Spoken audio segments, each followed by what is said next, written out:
After the day of judgment, there will be two groups on the day of judgment. দুটি group হবে কিয়ামতের হিসাব দিবসের পরে। ফারিকুম ফিল জান্নাতি ওয়া ফারিকুম ফিস সাঈর। One group will enter in the paradise and another group will enter in the hellfire. এক group যাবে জান্নাতে আর এক গ্রুপ যাবে জাহান্নামে। এই জাহান্নামটা কেমন হবে আমার আলোচনাগুলো শুরু থেকে বোঝার ট্রাই করেন, শেষে গিয়ে পুরস্কার পেতে আপনার জন্য সহযোগিতা হবে ইনশাআল্লাহ। জাহান্নামটা কেমন হবে এটা হচ্ছে আমাদের প্রথম পার্ট আলোচনা। আমি রেফারেন্স ভিত্তিক কথা বলার ট্রাই করছি। জাহান্নামটা কেমন হবে 30 নম্বর পারা সূরাতুন নাবা। আল্লাহ তাআলা বলছেন জাহান্নামটা কেমন হবে। আল্লাহ তাআলা বলছেন ইন্না জাহান্নামা কানাত মিরসাদা লিত-তাগীনা মাআবাল লাবিথিনা ফিহা আহকাবা। এই জাহান্নাম হবে বিশাল লম্বা একটা ঘাটির মতো। লিত-তাগীনা মাআবা, যারা অবাধ্য ছিল, বেনামাজি ছিল, বেঈমান ছিল, তাদের সবাইকে জাহান্নামে নিক্ষেপ করবে। একজন আওয়াজ দিয়ে বলেন তো তিনি কে? লাবিথিনা ফিহা আহকাবা, the people of hellfire, they will have no food to eat and they will have no water to take. কোনো খাবার থাকবে না জাহান্নামে, কোনো পানিও থাকবে না। যখন জাহান্নামীরা মারাত্মক ক্ষুধার্ত হয়ে যাবে, ক্ষুধার যন্ত্রণায় তৃষ্ণায় ছটফট করতে থাকবে, আল্লাহ আমাদেরকে খাবার দাও। একটা ছোট্ট প্লেটে খাবার দেওয়া হবে। খাবারটা হবে কেমন? হাদিসে আসছে, কোরআনেও আসছে, এটার নাম হচ্ছে জাক্কু, তিতা যুক্ত কাটা যুক্ত একটা ফল। সবাই আমার চেহারার দিকে তাকান। যখন ফলটা জাহান্নামী মানুষ খাওয়ার জন্য মুখে নিবে, এই পুরো ফলের চতুর্পাশ থাকবে লম্বা লম্বা কাটা। যখন ফলটা নিয়ে গিলতে যাবে, ফলের প্রত্যেকটা কাটা তার গলা ভেদ করে বাহিরে বের হয়ে যাবে। আল্লাহ, I need water, I'm so thirsty, আমি অনেক তৃষ্ণার্ত, আমাকে পানি দাও। লা ইয়াযুকুনা ফিহা বারদা ওয়ালা শারাবা ইল্লা হামীমান ওয়া গাসাকা। যখন একটা বোতলে পানি দেওয়া হবে, পানিটা হবে রক্ত এবং পুজ দ্বারা গলিত পানি। যখন জাহান্নামী নারী, জাহান্নামী যুবক, জাহান্নামী মুরব্বী পানিটা মুখে নিবে, পানির দুর্গন্ধে সমস্ত পানি গিলে খাওয়ার পরে আবার ঠাস করে সব ভূমিকের জমিনে ফেলায় দিবে। নাউজুবিল্লাহ পড়বেন না আপনারা সবাই? সব জমিনে ফেলে দিবে পানিগুলো পান করার পরে। এটা হচ্ছে জাহান্নামের একটা বেসিক নলেজ দিলাম। এটা প্রশ্ন করছি জাহান্নাম নিয়ে, যুবক ভাইরা আশা করছি আপনারা পারবেন। জাহান্নামের শাস্তির সবচাইতে বড় মাধ্যম কি হবে কে বলতে পারে? আগুন। মাশাআল্লাহ, আগুন হবে জাহান্নামের শাস্তির সবচাইতে বড় মাধ্যম। আচ্ছা, আপনার কি মনে হয় জাহান্নামের আগুন দুনিয়ার আগুনের মতো? এটা মনে হয় আপনার? একদমই না, ভুলেও ভাববেন না। আচ্ছা, একটা এক্সাম্পল দেই। আমার হাতে এইটা কি নবাব, আপনাদের ভোলাহাটের ভাইয়েরা একটু বলেন না, আমার সাথে কথা বলেন, কোনো ভয় নাই। এটার নাম কি? স্যারও কথা বলছে, মাশাআল্লাহ, সবাই বলবেন। আমি কোনো খাইস্টা টাইপের লোক না, আমি হাসি খুশির লোক, কথা বলতে কোনো ভয় পাবেন না।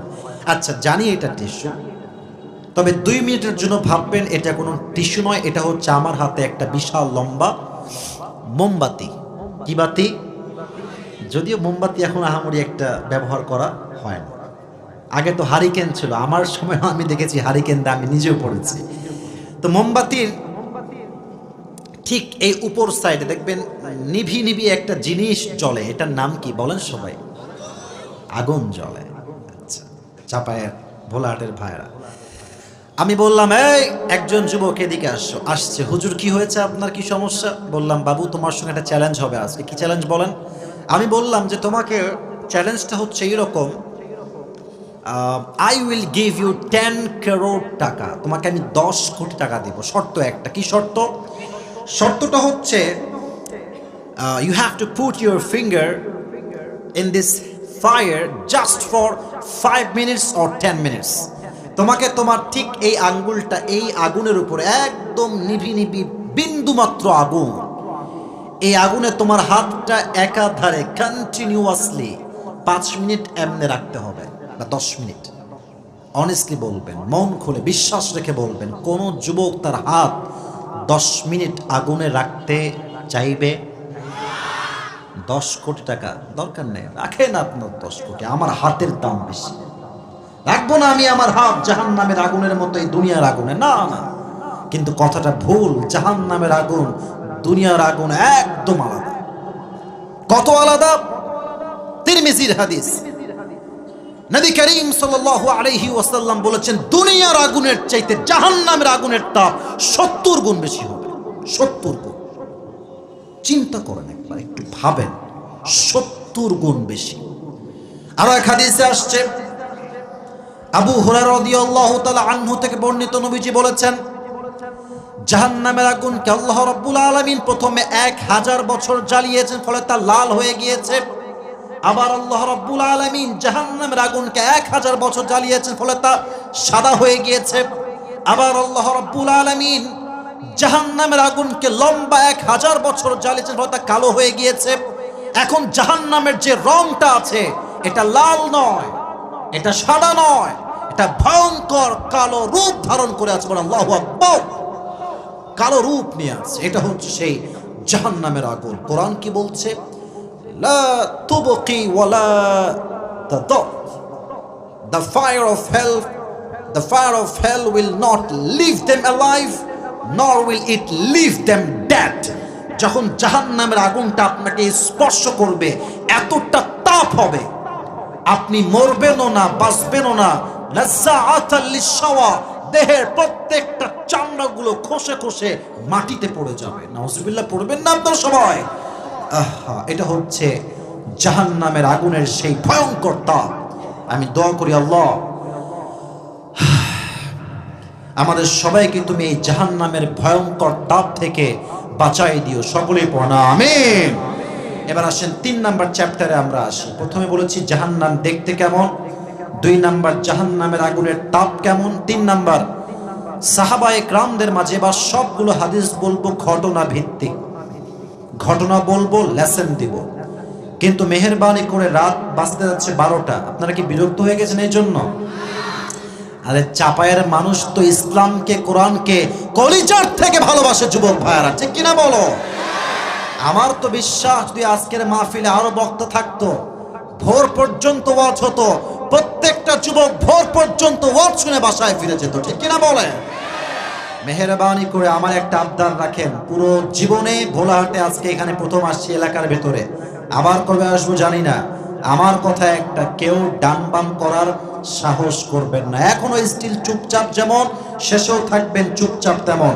আর মাথায় রাখবেন, শেষ ভালো যার, সব ভালো তার। আর যে মেয়েরা আসছেন, ডানে বামে মেয়েরা আসছে, আমি বারবার অভিযোগ পাই, যুবকরা আমাকে অনেকেই বলেছে, হুজুর মহিলারা মাহফিলে এসে ওয়াজ শোনা বাদ দিয়ে ফেসবুক চালায়, ইউটিউব চালায় মাহফিলে এসে। মেহেরবানি করে আমার বোনেরা ডানে বামে যারা আছেন, আমি with due respect and being very humble আমি বলছি সবাইকে, কোনো ফোন অন রাখবেন না। আর আমার বোনদের সবচেয়ে বড় সমস্যা, সব মেয়েকে আমি এক পাল্লায় কখনো মাপি না। আমি মেয়েদেরকে অনেক সম্মান করি, অনেক অনেক শ্রদ্ধা দিয়ে অলওয়েজ কথা বলা ট্রাই করি, বাট আমার অবজেকশন সবসময় এক জায়গায় ছিল, আজও আছে। বিষয়টা হচ্ছে এরকম, আজকালকার বেশিরভাগ মেয়েরা দেখবেন জাহান্নামের ভয় তো একদমই নাই, একদম একদম বেহায়ার মতো রাস্তাঘাটে কাপড় চোপড় পরে ঘুরে বেড়ায় যুবক ভাই। এবং সবচেয়ে আমার বড় অবাক লাগে, এই সমস্ত মেয়েদেরকে দেখলে নিজের চরিত্রের ঠিক নাই, নিজের কাজ কারবারের কোনো ঠিক নাই, বিয়ের সময় আসলে ভালো স্বামী খোঁজা বাদ দিয়ে খালি টাকাওয়ালা স্বামী খোঁজার ট্রাই করে এই সমস্ত মেয়েগুলো। তবে আমি বারবার বলছি, I don't compare anybody with anybody. আমি কাউকে কারোর সাথে তুলনা করা একদম পছন্দ করি না, আমি সবাইকে এক পাল্লায় মাপি। আমার কথা হচ্ছে একটা, বোনেরা আমার, টাকা দিয়ে আপনি সুখ কখনোই খুঁজে পাবেন না, কখনোই পাবেন না। এই যে যে যুবকগুলো আজকের মাহফিলে আছে, এরাই আগামীতে আমাদের দেশের মন্ত্রী হবে, এরাই আমাদের মেয়র হবে, এরা আমাদের লিডার হবে যুবক ভাইরা, ঠিক কিনা বলো? অতএব কোন যুবককে আজকে শূন্য দেখে আপনি রিজেক্ট করবেন, এটা ফলাফল কিন্তু ভালো হবে না। আজকের যেই জিরো কালকে সেই হিরো তো হতে পারে যুবক ভাইরা। এজন্য মেয়েদেরকে বলছি জাহান্নামকে ভয় করার পাশাপাশি মেহেরবানি করে মেয়ের বাবা যারা আছেন, অনেক মুরব্বী আছেন, আমার বামে আমার ডানে অনেকে আছেন, আমি আপনাদের পায়ে হাত রেখে বলছি, যদি জেনাকে কমাইতে চান, সমাজকে যদি আপনি জেনা মুক্ত করতে চান, নিজের মেয়ের বিয়ে দেওয়ার সময় সরকারি চাকরিজীবী নয়, চরিত্রবান যুবক, নামাজি যুবককে আপনাকে খুঁজে বের করতে হবে। আজকালকার বাবারা টাকা থাকলে টাকলার সঙ্গে মেয়েকে বিয়ে দিতে এক মুহূর্ত দ্বিধাবোধ করে না। বিবেক আমাদের গেছে কোথায় আজকে? আর সবচেয়ে অবাক লাগে, বিয়ে দেওয়ার পরেও বাপ রে বাপ গৌরবের ঠেলায় বাঁচে না। तो एक ছেলে বলছে मेरे बाप के अब्बा जान ये अपनी बेटी की शादी किसके साथ दे दिया, इसके सर पे तो बाल ही नहीं है। तो मेरे बाप बोलছে बाबा ये तुम क्या बात कर रहे हो, सर पे बाल नहीं है तो क्या हुआ, जेब में माल तो है ना। আব্বা জান আপনি টাকার পাগল হলেন, আপনি চরিত্র বুঝলেন না, ঈমান বুঝলেন না। আরে যেই যুবক টাকা কামাইতে কামাইতে তার মাথার চুল উঠে গেছে, ও চরিত্র মূল্য বুঝবে কেমন করে যুবক ভাইরা? আমার কথা একটা, বিয়ের সময় টাকা নয়, বাড়ি নয়, ধন সম্পত্তি নয়, যার চরিত্র ভালো সেই তো সবচেয়ে গ্রহণযোগ্য পাত্র হয় যুবক ভাইরা। ঠিক কিনা? আল্লাহ প্রত্যেকটা মেয়েকে এটা বোঝার তৌফিক দান করুন। সকলে পড়া আমিন।